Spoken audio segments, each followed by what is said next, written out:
Salutations, adventurers, and welcome to Caddy's Adventure Diary. My name is Caddy. I am autistic and I love theme parks. Today, I am lucky to be interviewing the wonderful JoJo from JoJo's So Creative. And why don't you take a moment? Why don't you introduce yourself?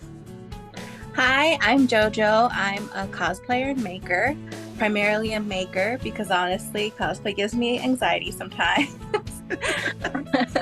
I love making Mickey hats in any kind. It's one of my favorite crafts that I do. I also make fantasy headpieces for Ren Fair and wizard stuff. I really love fantasy. Oh, that's pretty awesome. And where are the places where people can find you? Mostly on Instagram. I do have a Facebook page, but I'll be honest, I never look at it, so don't go looking for me there. But my Instagram at JoJo's So Creative and my website, jojosocreative.com. Alrighty. You are here because you actually managed to visit the brand new Toontown on its opening week, right? Yes! It's pretty cool. What was your overall impression of this update? Loved it. Could not love it more. I had a wonderful time, and it's now one of my favorite lands. Oh, wow. 2 thumbs up.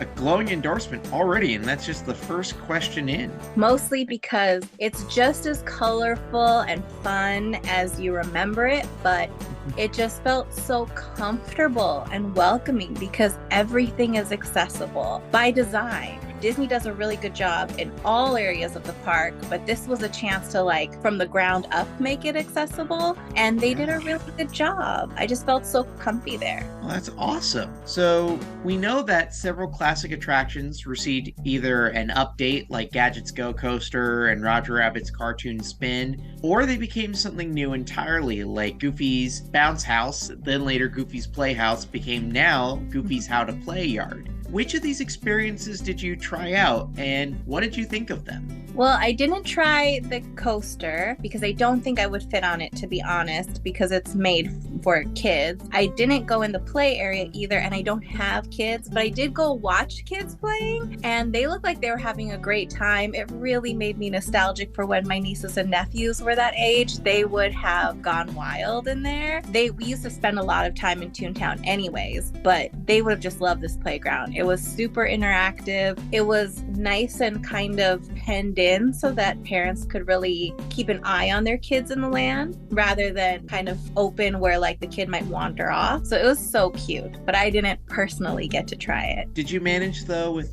some of the other attractions like Roger Rabbit's, or even the subject of my very first video, Runaway Railway? Did you ever get a chance to try any of those? I did both of those, and I haven't been on Roger Rabbit in maybe 15-20 years, and then I didn't have the same accessibility issues that I have now. It was difficult. There's plenty of room inside the car, but it's kind of a difficult little doorway to get through. And I struggle with balance, so you really have to step with one leg. That was a little difficult, but it was manageable, and the cast members were really helpful, helping me get in and out navigating that. And then the spins were a bit much for me, but overall it is doable. And then Runaway Railway, love it. So easy to get in and out. There's no moving walkway. So for me, if there is a moving walkway, I always have to have them stop it for me to get in and out. And they don't even have, it's just perfect. I love the ride, 10 out of 10. That's pretty neat to hear. I remember when the ride opened though, I initially heard, I know, shout out to another colleague of ours, Gothic Rosie. I know Rosie had some things that she had to say about Runaway Railway, but you mentioned that you had a reasonable time getting onto the ride? Yes, and I'm not sure if I do use the DOS for Disneyland, so I don't know the different experience through the main entrance, but through that area, it was really easy. It's really well set up for you to get in and out. and you're not rushed either. So for me especially, I just have stability issues.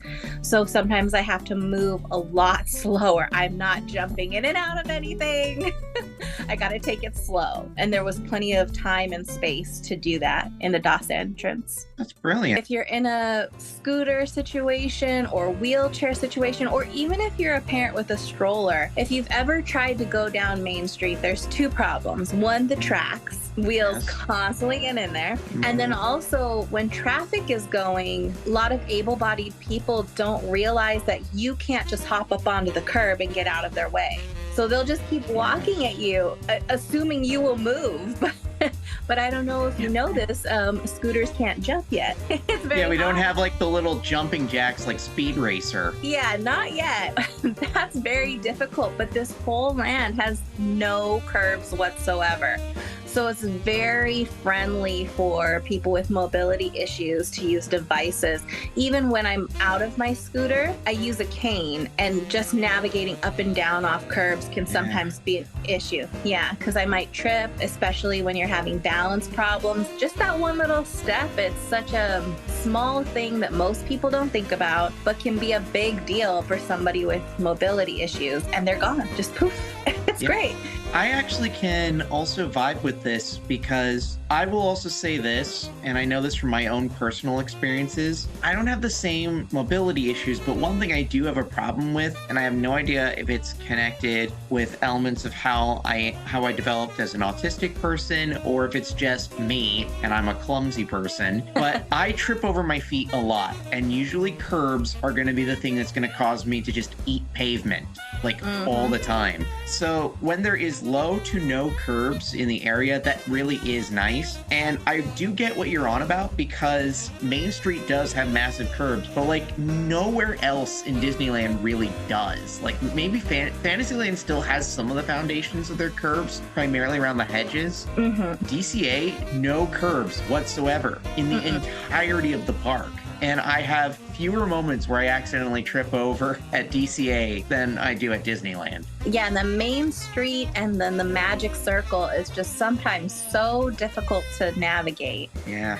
Yeah, and I really love that. And to lead into the other thing that I really loved about Toontown specifically is right as you come in, they had a very organized and monitored area for ECV and stroller parking. Yeah, and so sometimes I do at Disneyland normally, I will go park in a land and then walk around with my cane for as long as my body will deal with that, just to try to challenge myself and get some exercise. But sometimes it's hard because I don't want to just leave all my stuff any old place. Or I worry about getting blocked in. Like if I park it, will I be able to get it out? I have run into that issue, but this is just very well ordered. There's two very friendly attendants right there. And so I ditched the scooter, and because there was no curbs and lots of seating everywhere, I felt comfortable just wandering the whole land, because if I were to get dizzy or need a break, tons of places to sit and do so. It was awesome. I haven't had that kind of freedom to just walk around and not have to worry about, oh no, I can try to walk around, but what happens if I have a dizzy spell? What will I do? And just having that extra little stress taken out, and just having the comfort of knowing I can walk all over this place, and if something happens, I can sit down, was amazing. I loved that.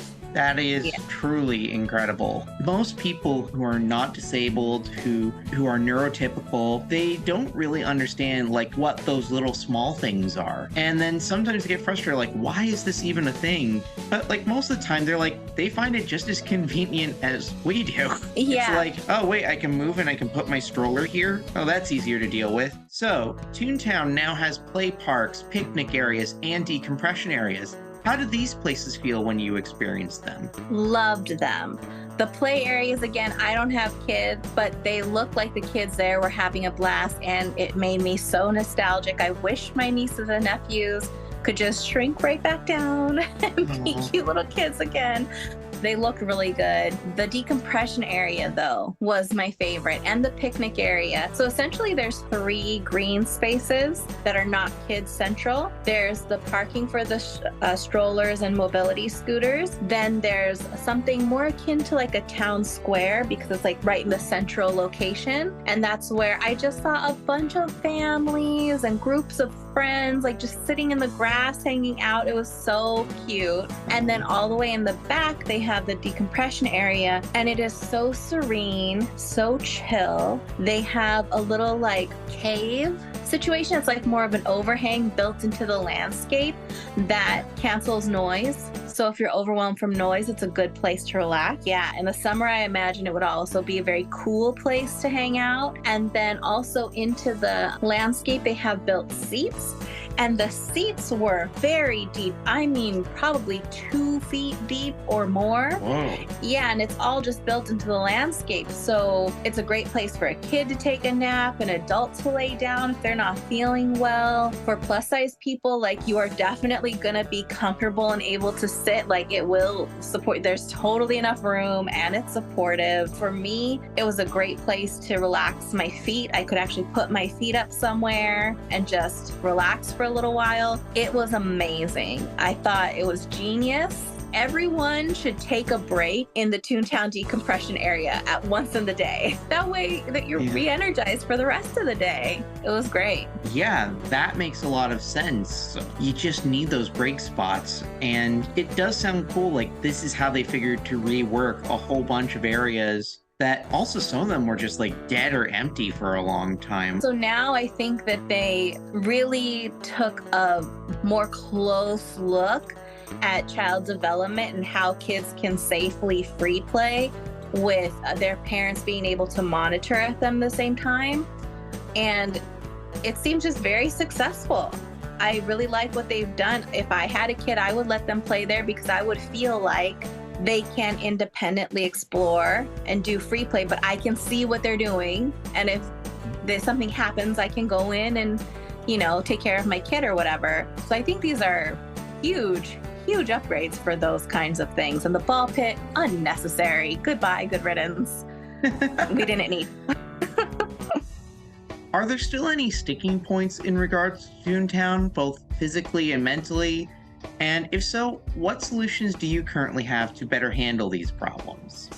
The only thing that bummed me out a little bit was there's a spot next to the new food areas to the left of like Roger Rabbit that, or is like, I guess, let's just say close to the food areas. And it's modeled after the Toontown Bank. And there's stairs and it's like a little mezzanine. I don't know what you would call it, but it's like an elevated area with seating for food. And while there's tons of other spaces to sit, I could not find ramps up to there. As I was like, oh, I wish there were ramps up here. So if I wanted to go up there, I could. But because I was so overwhelmed with, not in a bad way, but everywhere else I could go, including Mickey and Minnie's houses, are all wheel accessible now. I didn't really care that this one teeny weeny little spot didn't have a ramp. But I guess if I had to nitpick something and just make one thing a little bit better, I would put a ramp somewhere. Although honestly, I can't even see where they would do it. So yeah, I don't know. I think that's one of those situations where like, it is kind of disappointing, but at the same time, it's like so minor that you kind of just have to go, it's not worth it.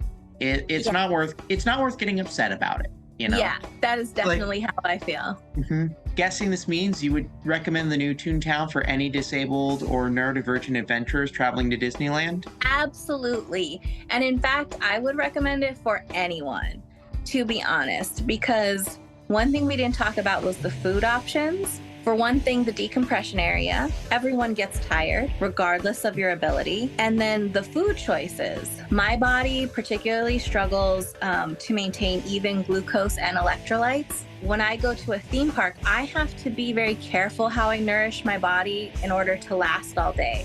And while an able-bodied person might not have to think about that and can get away with eating popcorn and candy and push through the whole day, I really simply can't. Physically, if I don't eat well, I simply won't be able to make it. And they had a quinoa wrap, which is a complete protein. And then there's a snack choice where you can pick a banana, pickle, and cheese among some other options, but both pickles and bananas are great for electrolytes.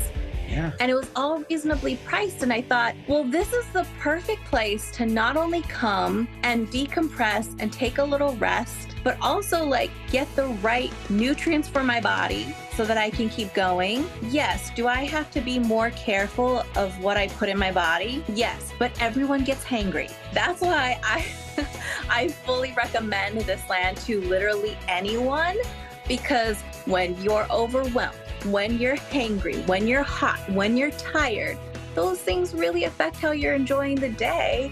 And this is kind of a one-stop shop to rejuvenate all those areas. It's perfect. I don't know. I couldn't be happier. That is pretty awesome. Well, JoJo, thank you so much. One last time, could you let the audience know where they can find your work or where they can support you? Yes, it's at JoJo's So Creative on Instagram and jojosocreative.com. It's spelled JoJoSSOCreative. JoJo's So Creative without the little apostrophe in there. Alrighty. Well, JoJo, thank you very much. You're welcome. Thanks, Caddy. Thank you for taking the time to watch this video. Please leave a like and subscribe to the channel because that lets me know that I'm giving advice that is helpful. Links for the stuff mentioned in this video are once again in the description below, along with my socials and official website, where I have extended blogs and other content. Also, please leave a comment below if you have any questions you want me to answer or any suggestions for future diary entries. And until the next adventure, remember, when you've met one autistic person, you've met one autistic person. Farewell!